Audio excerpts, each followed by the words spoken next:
सुधांशु त्रिवेदी। माननीय सभापति महोदय, मैं आज का प्रारंभ जो नेता प्रतिपक्ष जी ने शुरुआत की थी वहां से करना चाहूंगा। आज 16 दिसंबर है और आज के दिन भारत की ऐतिहासिक विजय का वो दिन है जिसके लिए मैं स्मरण करना चाहूंगा उन सभी पात्रों को जिन्होंने ऐतिहासिक विजय में बड़ी भूमिका निभाई, चाहे ढाका में पैराट्रूपर्स को लीड करने वाले जनरल जे जैकब या chief of the eastern command general Jagjit Singh Arora या भारत के चीफ उस समय सैम मानेकशॉ और श्रीमती इंदिरा गांधी। और यह समय याद भी दिलाता है कि जब कोई ऐसा वक्त आता है तो उस समय हमारे नेता और उस समय नेता प्रतिपक्ष अटल जी ने इंदिरा जी की तारीफ करके कहा था कि हम सरकार के साथ खड़े हुए हैं। तो विपक्ष को याद रखना चाहिए कि किस ढंग से समर्थन किया जाता है।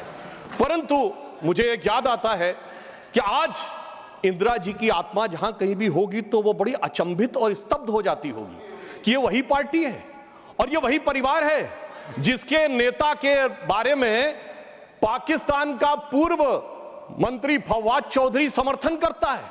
और ये वो है जो कहता था मैंने पुलवामा में घुस के मारा है, जिनके बारे में ख्वाजा आसिफ उनके रक्षा मंत्री समर्थन करते हैं, जिनके बारे में पूर्व प्रधानमंत्री उनके Imran Khan floor of the house पे बोलते हैं, और सर जिनका नाम यूएन में उनके डोजियर में लिखा जाता है। तो मुझे लगता मैं इंदिरा जी को इन्हीं शब्दों में श्रद्धांजलि दे सकता हूं कि बूढ़ा वंश इंदिरा जी का उपजा ऐसा लाल, इज्जत सारी डुबो गई है ऐसा किया कमाल।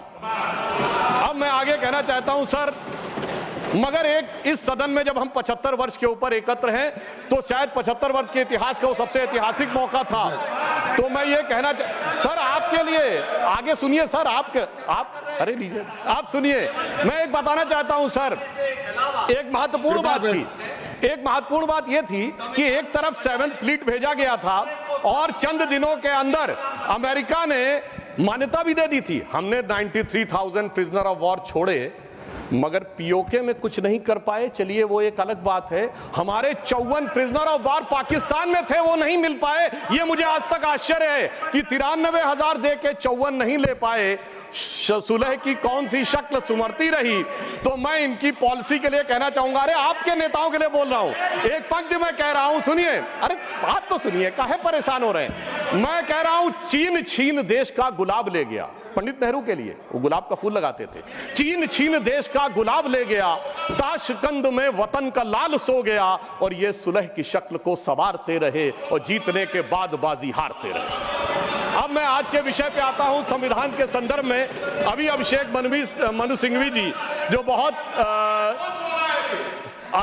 कृपया आप बैठ जाए। अरे भैया सब दिखाई पड़ रहा है। देखिए मैंने तो इनके नेताओं की तारीफ की फिर भी नहीं हजम हो पा रही है इनसे, इसीलिए मैं कह रहा हूं। अब सुनिए, आज के हम संविधान के विषय पे आते हैं तो संविधान का सबसे पहला वाक्य है we the people of India, हम भारत के लोग।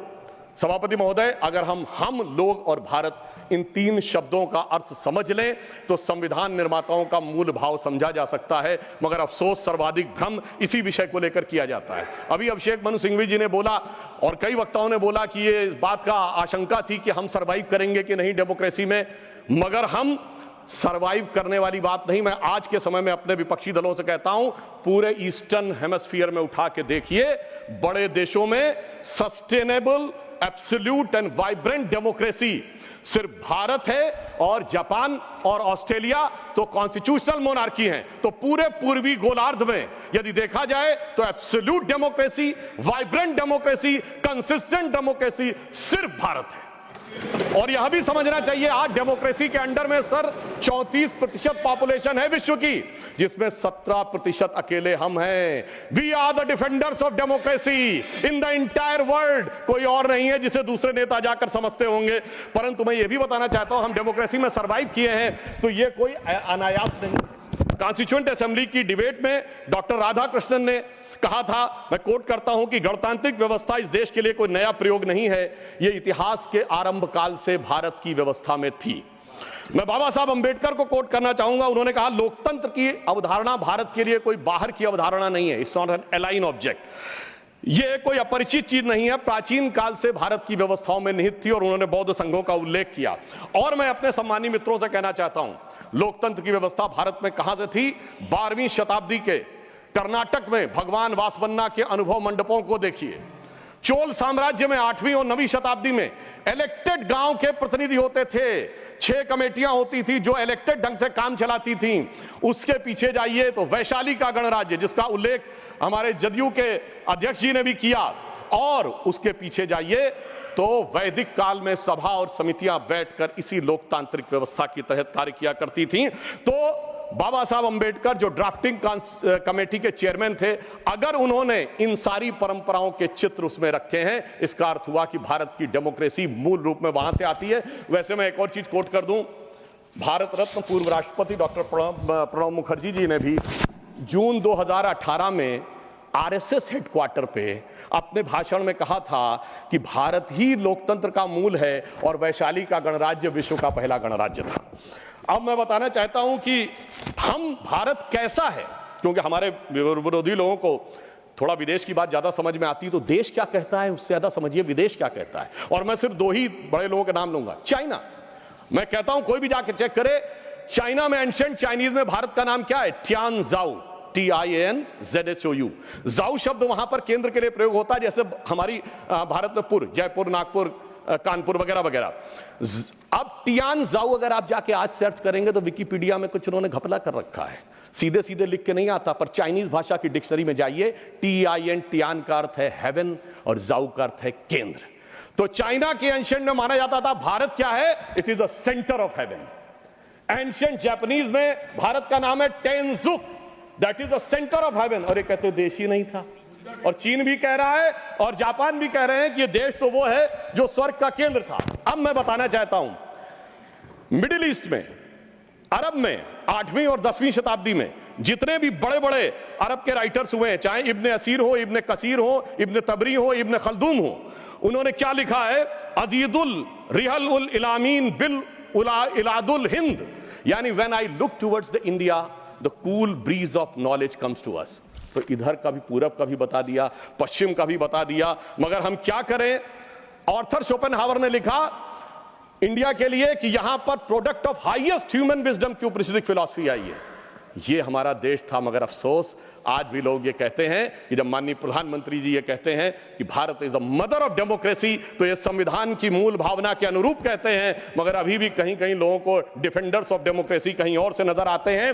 इसलिए हमारे इस देश के लिए सभापति महोदय क्या कहा जाता था? गायन्ति देवः किल गीत कानी धन्यास्तुते भारत भूमि भागा स्वर्गापवर्गास्पद भाग हेतु भवंति भूयः पुरुषा स्वरत्वात्। अर्थात ये भारत भूमि धन्य है, देवता जिसकी स्तुति में गीत गाते हैं, क्योंकि स्वर्ग में रहने के बाद भी मनुष्य के रूप में जन्म लेने को यहां लालायित रहते हैं, क्योंकि हम मोक्ष भूमि है। और वैसे ऑन द लाइटर नोट मैं कहना चाहूंगा, जो लोग मानते नहीं है कि भारत डेमोक्रेसी कि वो कहते हैं इंग्लैंड के मैग्ना कार्टा 1215 से आया था, वो इंग्लैंड को मानते मदर ऑफ डेमोक्रेसी। तो सभापति महोदय मैं कहना चाहूंगा कि इंग्लैंड के पूर्व प्रधानमंत्री की मदर इन लॉ हमारी इसी सदन की सदस्य हैं, तो मदर ऑफ डेमोक्रेसी ना मानो तो mother in law of democracy ही मान लेना चाहिए। अब मैं ये कहना चाहता हूं महोदय, ये देश कैसे एक था जो वी द पीपुल कहा गया है। मैं बताना चाहता हूं कि जब माननीय प्रधानमंत्री जी ने श्री राम जन्मभूमि का उद्घाटन करना था, तो उससे पहले वो दक्षिण के जिन मंदिरों में गए थे उसमें से एक तमिलनाडु का श्रीरंगम मंदिर है। उस श्रीरंगम मंदिर का महत्व क्या है? यह माना जाता है कि अयोध्या के जो कुल देवता हैं भगवान विष्णु, वो श्रीरंगम के रूप में वहां विद्यमान हैं, क्योंकि जब उन्हें युद्ध करना था, विभीषण का राज्याभिषेक करना था, तो अपने कुल देवता को वहां स्थापित किया। समझिए, अयोध्या के वो नरेश हैं पर कुल देवता तमिलनाडु में है। देश इस प्रकार से जुड़ता है। भगवान कृष्ण ने अपना शरीर छोड़ा द्वारका में और हृदय उनका जगन्नाथपुरी में है। देश इस तरीके से जुड़ता है। इसके बावजूद लोगों को समझ में नहीं आता कि यह देश कभी जुड़ता था। तो मैं कहना चाहता हूं, आज भी कभी जब आप पूजा करते हैं तो हाथ में जब जल लेते हैं तो पंडित क्या बोलते हैं? गंगे च यमुने च गोदावरी सरस्वती नर्मदे सिंधु कावेरी जलेस्मिन् सन्निधिं कुरु। देश की सारी नदियों का स्मरण हो जाता है। इस प्रकार से देश एक संकल्प के थ्रू आकर एक प्रकार से जुड़ता है और इसीलिए इसकी डेफिनेशन भी दी गई। अगर इंडिया दैट इज भारत कहा गया है हमारे कॉन्स्टिट्यूशन में, तो इंडिया एक ज्योग्राफिकल कॉनोटेशन है जो इंडस रिवर के इस तरफ है, तो फिर देश कैसे नहीं था? और भारत के बारे में कहा गया है उत्तरम यद समुद्रस्य दक्षिणम च हिमाद्रिभिः वर्षम यद भारत नाम भारतीयस्य संतति। पूरे भारत की डेफिनेशन दी गई है जो समुद्र के उत्तर में और हिमालय के दक्षिण में है। मगर हम क्या बताएं कि अभी भी लोगों के दिमाग में वो विचार है। अब मैं अगले विषय के ऊपर आता हूं। स्वतंत्रता आंदोलन, कांग्रेस बहुत दावा करती है कि उसने स्वतंत्रता आंदोलन में बड़ा काम किया। निश्चित रूप से योगदान था कांग्रेस के बड़े नेताओं का, हम इसको नकारते नहीं हैं, परंतु उस योगदान के बाद उस योगदान में कितना मिष्ठान लेने का प्रयास हुआ, यह मैं कांग्रेस के एक नेता कोट करना चाहता हूं। आप सबने वो बड़ा प्रसिद्ध गीत सुना होगा, कदम कदम बढ़ाए जा खुशी के गीत गाए जा, जो आजाद फौज का गीत था। इसको लिखने वाले थे बंशीधर शुक्ल, वो कांग्रेस के नेता थे। 42 में भारत छोड़ो आंदोलन के वजह से उनको निकाल दिया गया नौकरी से। वो लखनऊ में आकाशवाणी में कार्य करते थे, मगर जब आजादी के बाद उन्होंने जो भ्रष्टाचार देखा तो उन्हीं की पंक्ति में कोट करता हूं। क्यों, पहले कांग्रेस का एक चवन्नी हुआ करता था सदस्यता शुल्क, नारा होता था एक चवन्नी चांदी की जय बोलो महात्मा गांधी की। अब बंशीधर शुक्ल जी ने लिखा कि अब क्या होने लगा। उन्होंने कहा, कहां हूं बेड़िन की झनकार, कहां एक कुर्सी गद्देदार, कहां चवन्नी मांगे गुजर, कहां अब रिश्वत बेसुमार, हुईगा स्वतंत्र भारत हमार। और आगे उन्होंने लिखा कि कॉलेज की सब खिड़की स्वतंत्र, टीचर लड़का लड़की स्वतंत्र, हाकिम स्वतंत्र हरहा स्वतंत्र, गलियार घूर चरहा स्वतंत्र, परतंत्र हुए ईमानदार, हुईगा स्वतंत्र भारत हमार। ये तो मैं 1950 के आसपास की बात बता रहा हूं, जिस जमाने के विषय में आप ये कहते। मगर अब मैं आता हूं संविधान में, जो पहला संविधान संशोधन किया गया, जिसके बारे में हमारे बहुत से लोग बोल चुके हैं, मैं डिटेल में नहीं जाना चाहता। मैं सिर्फ ये बताना चाहता हूं, अभिव्यक्ति की स्वतंत्रता या फ्रीडम ऑफ स्पीच हमारी परंपरा में है, और परंपरा जिस सीमा से है, मैं चुनौती से कहता हूं, दुनिया में कोई कंट्री, कोई सिविलाइजेशन नहीं हो सकता। हमारे यदि एक तरफ यह माना गया है कि वेद ब्रह्म वाक्य है, वेद वाक्यम जनार्दनम, तो यहीं पर एक ऐसा भी संप्रदाय हुआ जिसने कहा त्रया वेदस्य कर्तारा धूर्तो भांड निशाचरा, वेद के पढ़ने वाले 3 धूर्त भांड और निशाचर, उस चरवाक को भी स्थान दिया गया। इससे ज्यादा उदार फ्रीडम ऑफ स्पीच किसी को चाहिए? जो कहते फ्रीडम ऑफ स्पीच सिर्फ पंडित जवाहरलाल नेहरू के माध्यम से आई थी। अब मैं बताना चाहता हूं, जो फर्स्ट अमेंडमेंट हुआ, अगर उस समय 2 घटनाएं नहीं होती, सरदार पटेल जी की मृत्यु हो गई थी 15 दिसंबर 1950, और श्यामा प्रसाद मुखर्जी जी ने कैबिनेट छोड़ दिया था 6 अप्रैल 1950। अगर इन दोनों में से कोई होता सरकार में, तो मुझे पूरा विश्वास है कि यह नहीं हो पाया होता। परंतु उस फ्रीडम ऑफ स्पीच की कैजुअलिटी क्या हुई, मैं एक बताना चाहता हूं। बाबा साहब अंबेडकर ने जब 6 अक्टूबर 1951 को अपना इस्तीफा दिया है, जयराम रमेश जी ने वो बात ठीक कही थी कि उसका उपलब्ध है सरकार के आंकड़े में भी, मगर मैं कोट, हाँ वो जी बिल्कुल है, ये है सर, ये है। मगर अब मैं कोट करना चाहता हूं कि बाबा साहब अंबेडकर ने के बारे में पद्म भूषण धनंजय कीर ने, जो कि इंदिरा जी की सरकार के द्वारा पद्म भूषण प्राप्त है, सबसे ऑथेंटिक बाबा साहब की जिन्होंने ऑटोबायोग्राफी लिखी, उन्होंने लिखा 10 अक्टूबर 1951 को लोकसभा में बोलने के लिए खड़े हुए। उनसे कहा गया मुझे अपना बयान प्रस्तुत करने की अनुमति दी जाए, तो उपसभापति ने कहा कि श्रीमान अंबेडकर, अगर आप अपने भाषण की कॉपी हमें पहले दे दी होती तो हम अनुमति दे सकते थे, आप चाहें तो 6 बजे के बयान अपना बयान दे सकते हैं। सभापति की बात सुनकर अंबेडकर जी को अचरज हुआ और धक्का लगा। उन्होंने कहा, क्या अंबेडकर, तो एक संसद सदस्य श्री कुंजरू और श्री कामत ने उपसभापति से पूछा, क्या अंबेडकर के भाषण की जांच की जाएगी? इस पर उपसभापति ने कहा, मुझे देखना जरूरी है, इस पर ध्यान देने की जरूरत है। डॉक्टर अंबेडकर के बयान में कुछ अप्रासंगिक या बदनामी करने वाली बात तो नहीं है। तब डॉक्टर अंबेडकर ने गरज कर कहा कि मैं इस तरह की तानाशाही के आगे नहीं झुकूंगा, और यह कहकर वो सदन के बाहर चले गए और प्रेस में उन्होंने अपना वक्तव्य जारी किया। अब मैं दूसरा एक उदाहरण देना चाहता हूं, जो ये लोग बहुत बात करते हैं कि डॉक्टर अंबेडकर के विषय में इनके क्या विचार थे। मैंने अंबेडकर जी का विचार कोट किया, अब मैं कोट कर रहा हूं जवाहरलाल नेहरू जी का विचार, किसी अन्य का नहीं। जवाहरलाल नेहरू जी ने 16 जनवरी 1952 को चुनावों के उपरांत एडविना माउंटबेटन को पत्र लिखा। उसमें एक लाइन है, मैं कोट कर रहा हूं और सोर्स भी कोट करूंगा।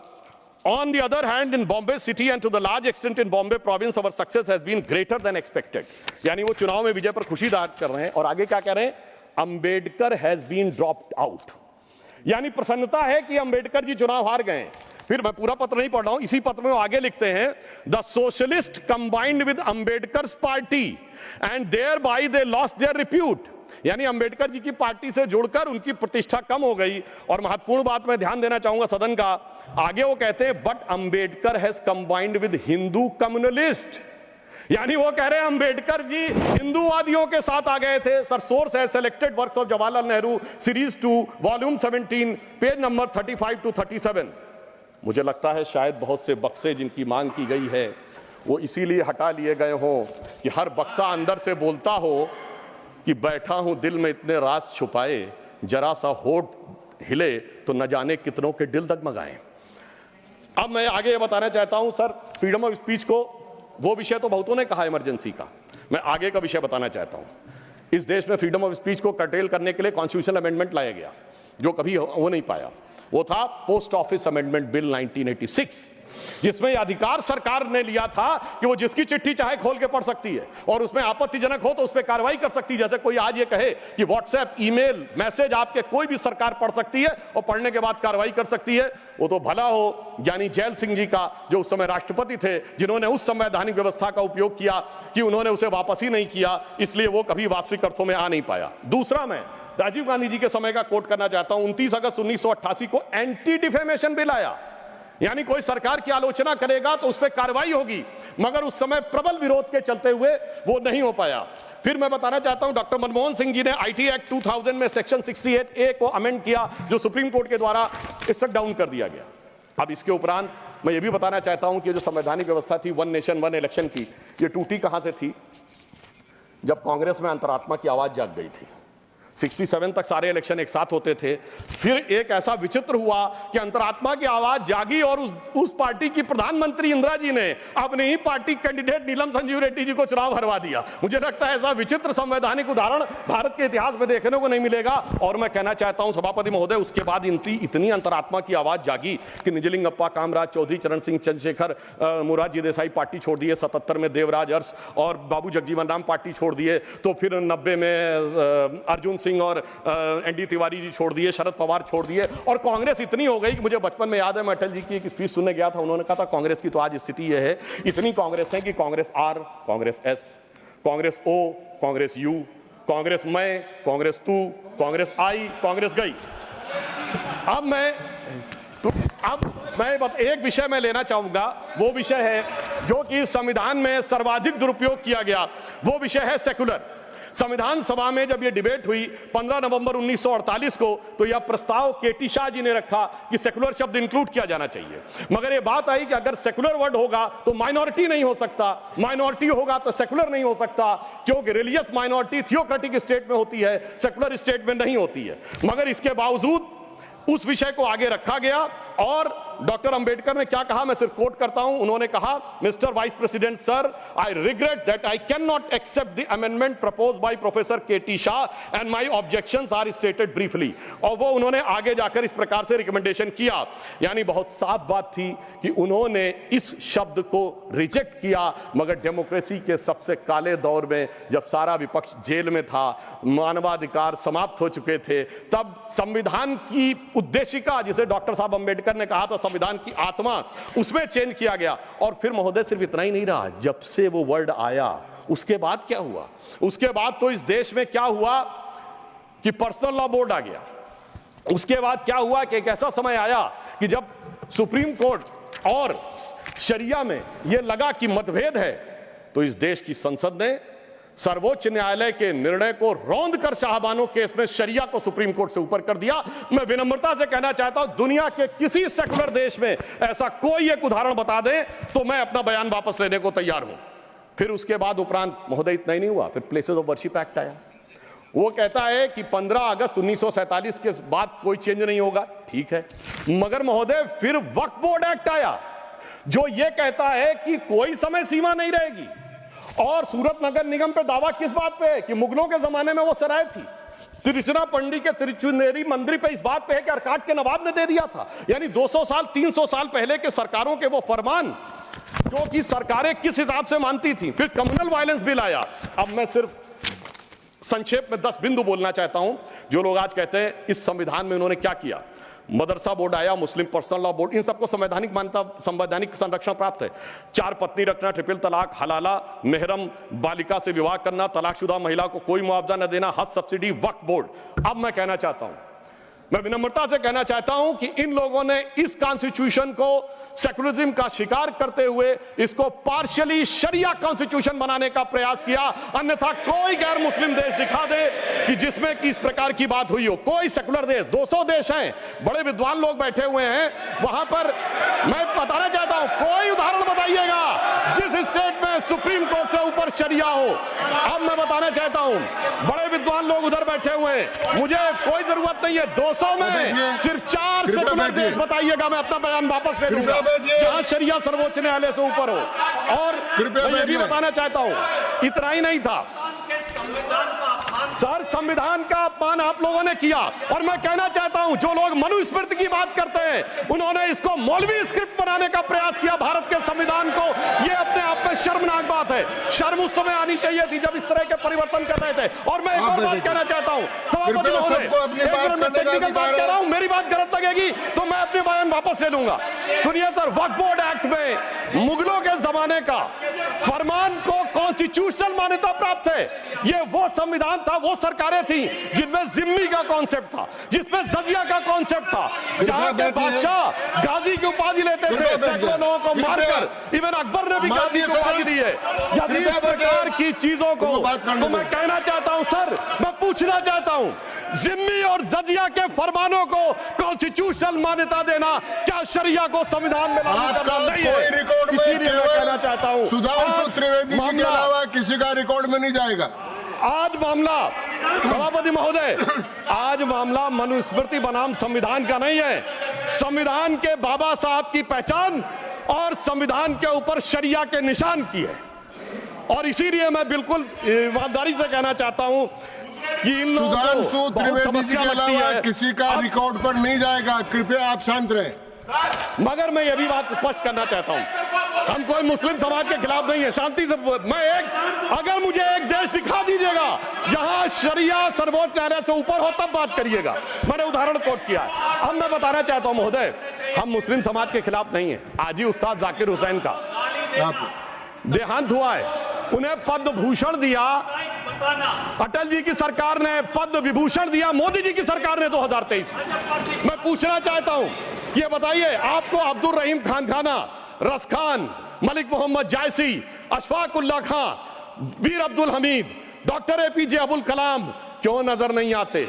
आज हमारे गवर्नर आरिफ मोहम्मद खान साहब हैं। मैं चैलेंज करके कहता हूं कि पॉलिटिकल क्लास में कोई उनसे बड़ा आलिम फाजिल मुस्लिम हो जो बात करके दिखा दे, मगर ये उसे नहीं मानते। हमने डॉक्टर कलाम को राष्ट्रपति बनाया। आलमे इस्लाम में बैतुल हिकमत के बाद से पिछले 700-800 सालों में उनसे बड़ा साइंसदान नहीं पैदा हुआ, पर उसको नहीं मानते। ये किसको मानते हैं? जाकिर नायक, इशरत जहां, याकूब मेनन, बुरहान वानी। इसकी वजह से सारी प्रॉब्लम है। यहाँ सोच कट्टरपंथी जहनियत की है। और मैं सभापति महोदय ये एक और फैक्ट कोट करना चाहता हूं, इन लोगों को बहुत वो लगता है, तो मैं फ्रीडम हाउस रिपोर्ट, वैसे फ्रीडम हाउस में बहुत से लोग इनके मित्र लोग भी हैं, उसका annual survey of political rights and civil liberties 1999-2000, वो कहता है कि दुनिया में धार्मिक मान्यता का लोकतंत्र से क्या रिश्ता है। तो वो पेज नंबर 211 पे लिखता है, there is a strong correlation between electoral democracy and Hinduism.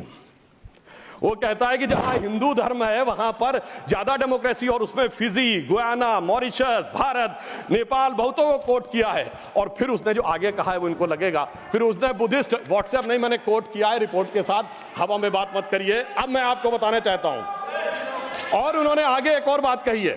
Brookings ने अपनी रिपोर्ट में 2019 में मोदी जी के समय क्या लिखा है? India is a silver lining, even a gold lining of democracy, reported released in February 2019. सुनिए, व्हाट्सएप की बात करने वाले, February 2019, titled Democracy and Disorder and the Struggle for Influence on New Geopolitics, page number 31। अब मैं एक दो विषय का उत्तर देना चाहता हूं जो हमारे माननीय नेता प्रतिपक्ष जी ने कहा। उन्होंने कहा कि झंडे का विरोध करने की बात, हम तो ईमानदारी से कहना चाहते हैं कि हम कभी झंडे के विरोध में नहीं थे। झंडे में, अब सर पूरी बात सुनिए सर, मैं कोट कर रहा हूं, अब सर मैं कोट कर रहा हूं, अब सुनिए सर, मैं महात्मा गांधी को कोट कर रहा हूं, सुनिए सर, महात्मा गांधी कोट कर रहा हूं। महात्मा गांधी ने 6 अगस्त 1947 को कहा, अगर भारत के झंडे पर चरखा अंकित नहीं होगा तो इस झंडे का अभिवादन करने से मैं इनकार कर दूंगा। आप तो जानते ही हैं, भारत के राष्ट्रीय झंडे पर सबसे पहली परिकल्पना मैंने की थी। बिना चरखे के निशान के भारतीय झंडे की कल्पना नहीं है। वैसे पंडित नेहरू और अन्य लोगों ने मुझे बताया है कि नए ध्वज में बना चक्र चिन्ह चरखे का प्रतीक है। कुछ लोग इसे सुदर्शन चक्र बताते हैं, मगर मैं समझता हूं क्या है सर, स्रोत है संपूर्ण गांधी वाङ्मय, खंड 89, पृष्ठ 11। अब आप बताइए, आप कहेंगे कि महात्मा गांधी उनका विरोध कर रहे थे, इसलिए मैं कहना चाहता हूं महोदय, 2-3 मिनट में समाप्त कर दें। जी मैं समाप्त कर रहा हूं। सर एक बात और कहना चाहता हूं, अंगूठा कटवाने की बहुत बात कही गई। वैसे इतने अंगूठे कटे हैं पिछले 60-70 सालों में कि उन्हें एकलव्यों से पूछ लिया जाए तो समझ में आ जाएगा। मगर जो लोग बहुत ज्ञान बघाड़ते हैं मैं उनसे पूछना चाहता हूं, किसी ने महाभारत में पढ़ा है क्या कि मैकाले का ही थॉट पढ़े आ रहे हैं? मैं किसी के प्रति अपमान नहीं करना चाहता, 100 में 99 लोगों को यह नहीं पता कि वो किस चैप्टर में है। महाभारत के वन पर्व में है, जहां पर जब एकलव्य का वो पूरा विशेष नहीं जाता, जब द्रोणाचार्य उससे पूछते तुम अपना परिचय दो तो कहता मैं मगध नरेश जरासंध के प्रधान सेनापति हिरण्यधनु का पुत्र Eklavya. He was the chief of the armed forces. माननीय सदस्यगण, ऐसे कहते जैसे माननीय सदस्यगण, जो बचे हुए माननीय सदस्य बोलने वाले हैं उनको कल अवसर मिल सकेगा। आप कृपया 1-2 मिनट में समाप्त करें। जी हम समाप्त करते हैं। तो इसलिए मैं कहना चाहता हूं, जब अगर आप हकीकत में देखेंगे तो समझ में आएगा। और मैं आज प्रधानमंत्री जी को धन्यवाद देना चाहूंगा। महोदय, ये जरासंध की सेना वो थी जो उस समय भारत की सबसे शक्तिशाली सेना थी, जिसके लिए कृष्ण जी भी एक बार छोड़े थे तो रणछोड़ नाम पड़ा था। अगर ट्राइबल उसका चीफ था, यह भी तो पूरी बात बताओ। और आज 5000 साल के बाद जब महामहिम राष्ट्रपति ट्राइबल समाज से हैं, तो पहली बार तीनों सेनाओं का सर्वोच्च अध्यक्ष एक बार पुनः ट्राइबल हुआ है। तो मुझे लगता है भारत की परंपरा को सही ढंग से समझने का एक अवसर मिला है। इसलिए मैं कहना चाहता हूं सभापति महोदय, बस 1-2 लाइन में समाप्त करता हूं। अगर महाभारत ही पढ़ना है तो महर्षि वेदव्यास की दृष्टि से पढ़ो, विदुर की दृष्टि से पढ़ो, शकुनी की दृष्टि से पढ़ोगे, भाइयों को लड़ाने वाले शकुनी की दृष्टि से तो यही नजर आएगा। मगर क्या बताएं सभापति महोदय, ये भाइयों में लड़ाने वाले शकुनी, भाइयों में लड़ाने वाले मंथरा की मनोवृत्ति इतनी व्याप्त हो गई है देश में कि आज इस देश को, और मैं एक पॉइंट और कहना चाहता हूं सर, कमिटेड जुडिशरी की तो बहुत बात की गई, पर इस देश में एक ऐसा उदाहरण भी हुआ है जब एक जज कांग्रेस का नेता रहने के बाद जज हो गया। सर 1962 से 68 तक जस्टिस बेहरुल इस्लाम राज्यसभा में कांग्रेस के सदस्य रहे। फिर 68 से 72 तक दोबारा सदस्य रहे। 72 में उन्होंने रिजाइन किया और जाकर बन गए गुवाहाटी हाईकोर्ट के जज। फिर वो वहां बने चीफ जस्टिस गुवाहाटी हाईकोर्ट में। उसके बाद महोदय उन्होंने रिजाइन किया और बरपेटा से कांग्रेस का टिकट मिला। अब वो टिकट इलेक्शन काउंटरमांड हो गया, 84 में फिर राज्यसभा के सदस्य बन गए। अरे भाई, इस्तीफे के बाद आप बहुत कहेंगे कि जो राज्यसभा में आए कांग्रेस के नेता सांसद रहने के बाद, और उन्हें सुप्रीम कोर्ट का जज 8 महीने के गैप के बाद बनाया गया। मुझे लगता संविधान का इससे बड़ा अपमान नहीं हो सकता था जो हमें देखने को मिला। और अंत में सभापति महोदय, मैं सिर्फ यह कहना चाहूंगा एक पंक्ति में कि भारत की लोगों के बारे में एक विचार करिए। कुंभ का मेला होने जा रहा है, जो दुनिया का सबसे बड़ा ऑर्गेनाइजेशन है, और ये किस साइंटिफिक आधार पे होता है? जुपिटर के 12 साल के सर्किल पे। अरे उन्हें तो 200-300 साल पहले जुपिटर के सर्किल का नहीं पता था, हम हजारों साल से आ रहे हैं। मगर क्या बताएं महोदय, जिनकी सोच ही देश के लिए अलग है। तो मैं अंत में कहना चाहूंगा, उनके लिए हम लोग कभी एक गीत गाते थे जब हमारी सरकार नहीं थी, उगा सूर्य कैसा कहो मुक्ति का ये, उजाला करोड़ों घरों में न पहुंचा। तो मैं उनके लिए कहना चाहता हूं, न संयम व्यवस्था न एकात्मता है, भरी है अभी तक मनों में गुलामी, वही राग अंग्रेजियत का पुराना, सुनाते बड़े लोग नामी गिरामी, प्रजातंत्र की धार उतनी गगन से मगर निर्जन सागरों तक न पहुंचा, उगा सूर्य कैसा कहो मुक्ति का ये। अंत में मैं एक पंक्ति कहकर समाप्त करता हूं। सर, इन्होंने जितना भी विभाजन क्रिएट करने का प्रयास करें, पर हम उस सिद्धांत को मानते हैं कि जाति, वर्ग और प्रांत भेद के भ्रम को दूर भगाता है। सबके मन का भाव एक है, सबकी भारत माता है, अनेकता में ऐक्य मंत्र को जन जन फिर अपनाता है। देखो प्यारा देश हमारा आगे बढ़ता जाता है। धन्यवाद।